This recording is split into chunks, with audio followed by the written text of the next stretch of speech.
Okay, hello. So this is going to be the second recording to walk you through the other field study. First, let's look at the basic information in the template that I have sent you. So it's very similar to Module 8. You'll see that you're going to write the child's name. If you can put the brackets, the age, that will be really helpful for you to do analysis in the comment section. Observer going to be your own name. Program going to be your daycare center's name.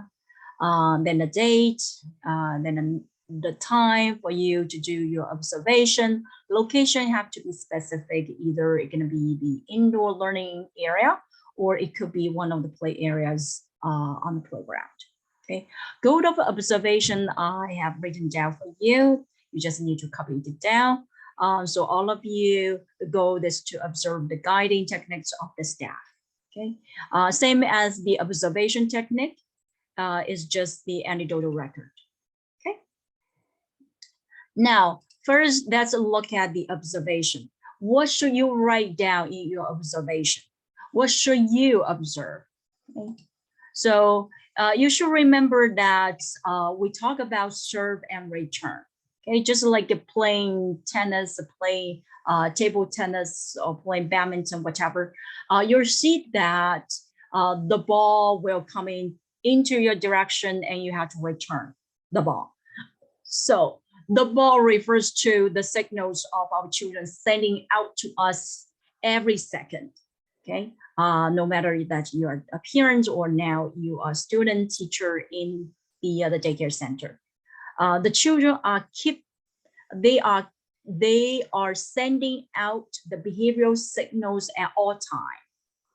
Now it's up to us as educators to understand their signals. What do they really tell us through doing this or through saying this? Okay. Then how do you return the ball? Is how do you support the children with the different strategies? Okay. So then you'll see here, there's 3 key points that you probably need to pay attention to when you are doing the observation. The first is what is the child's serving signal. Okay, so before the staff go there and intervene, what happens to a child, to your target child?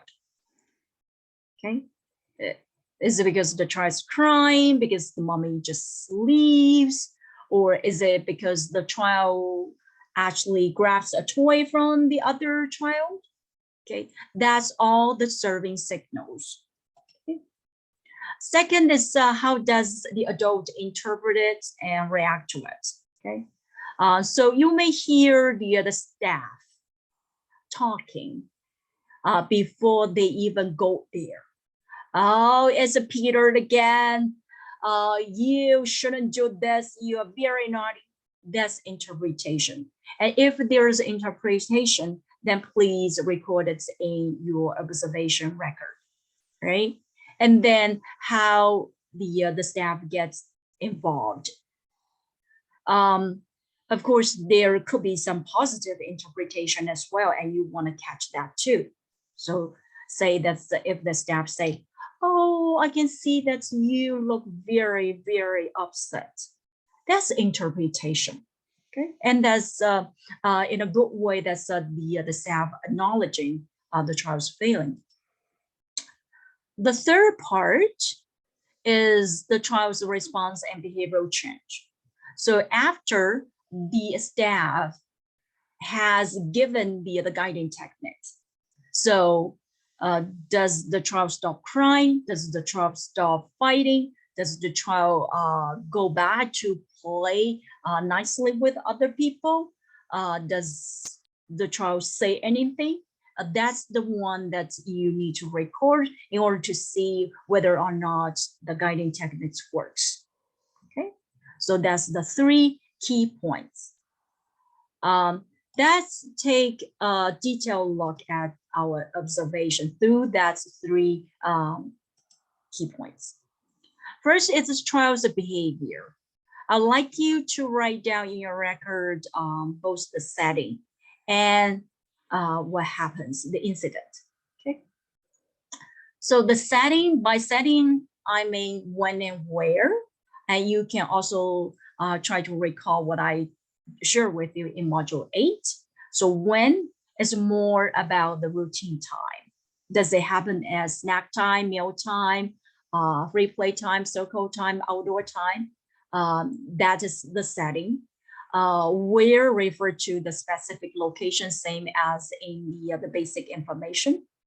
So this will give me a sense and give yourself a sense of the situation that child is in. Okay, that will help us to understand the behavior better. Okay, then you're gonna record the incidents before the staff's intervention. Okay. Then the second part that you're gonna write down is the adult's body and verbal language. So what does the your supervising staff say, and what does he or she do? And you also have to tell me the process, okay, in a time manner. How does he or she guide a child? Okay. The last part is after the guidance. Is there any change?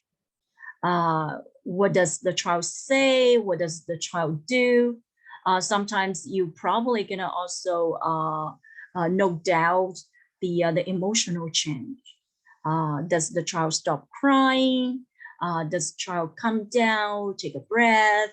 All of those could be the change after a very effective behavioral guidance. Okay, so this part is about observation. I will go then to the comment section, which will focus on your analysis of your supervising staff's guiding techniques. Okay, so let me remind you again about the definition of behavioral guidance and pointed out the three main key messages in this definition that's for you to really comment on. Okay. So you'll see here is a definition in the first mini recording. And there, the three key messages. One is that does your staff, your supervising staff, actually help children to guide or self-manage the behavior? So does the guiding techniques actually help the child to self-regulate? That will be a very important point. Second point, does the staff actually pointed out some of the acceptable behaviors so the children know what is the teacher's expectation? The third is the impact. Does the staff help the child to understand, okay, this is what I have done and my action actually have consequences on myself, on the other children, and on the environment. Okay. So again, let's go into details into the comment section. Okay. So did the staff help the children understand their actions and impact? Did the staff acknowledge the child's failing? That's a very, very important interpretation to help the child to understand themselves, right? Oh, you look so mad. I know you really want to play with that set of train, right? So that's that kind of interpretation help children to understand their action. Did the staff point out the child's behavioral consequences? Did the staff say that when you throw the sand at your friends, it hurt? So that the child take a look at the other child who could be the victim. Okay. So you can comment on that. The second comment point will be did the staff help the child learn the acceptable behaviors? Okay, so if I cannot run in the classroom, so what should I do? Should I using the walking feet? Does the staff say, please walk? Or instead, she just keeps saying, don't run, don't run. So which will not really giving the child a very clear information that on the expected behavior. And they don't know what is the acceptable behavior in this setting. Okay. The last one is, did the staff help the children learn to self-manage?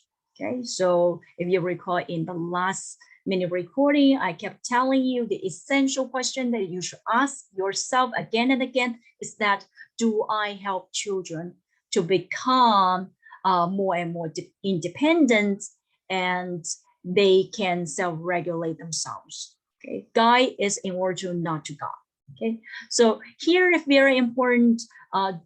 We will see that did the staff will scaffold so children know how to control and regulate their feelings, and say that the staff may say, okay, you look very anxious now, you look very upset now, how can we calm ourselves down?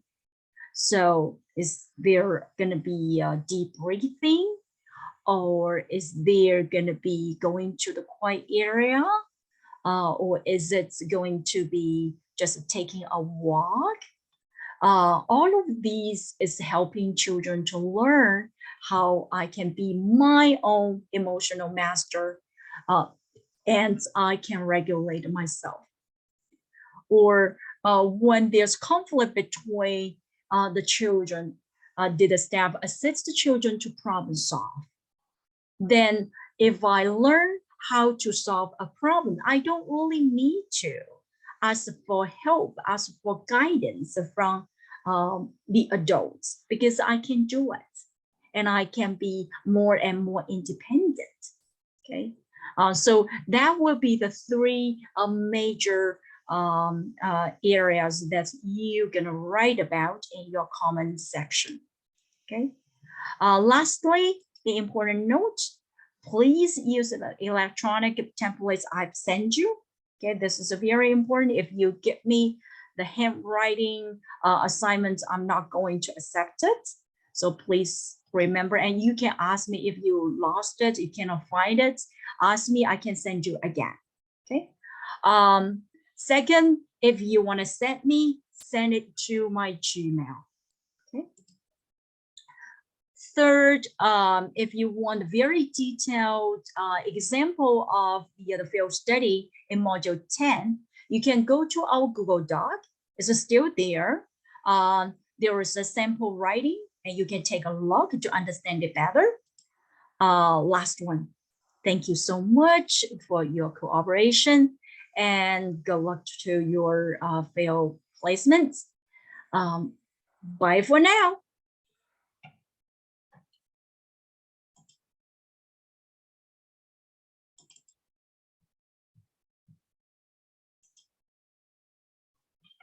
Okay.